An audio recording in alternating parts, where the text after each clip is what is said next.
les loyers et les propriétaires de maisons. Le gouvernement a fixé à 4 mois le coût du loyer. Quand tu dois disposer d'une nouvelle maison, c'est-à-dire 2 mois de caution et 2 mois d'avance.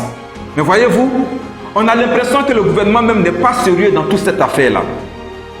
Parce que voilà quelqu'un se disant agence immobilière qui peut afficher au nez et à la barbe du peuple et du gouvernement 100 000 fois 9.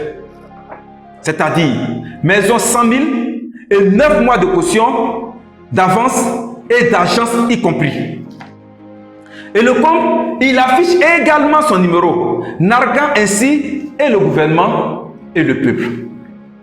Et le pire, c'est que celui-là qui va contre les lois de la République n'est pas regardé comme un hors-la-loi. Mais c'est toi qui vas dénoncer ces genres de pratiques-là, c'est toi qui seras désormais regardé comme un hors-la-loi. Quelle foutaise!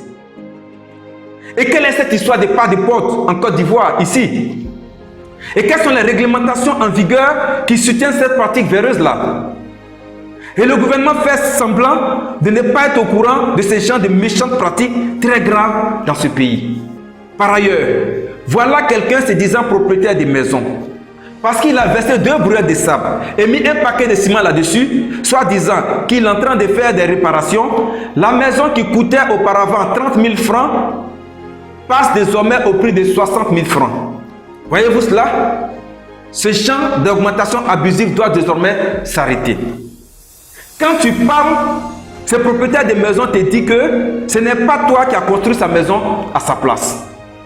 Ok, mais comme il est quitté du ciel, avec la terre sur laquelle il a construit sa maison, attachée à lui, pour tomber sur le sol de la Côte d'Ivoire, c'est pourquoi il a raison.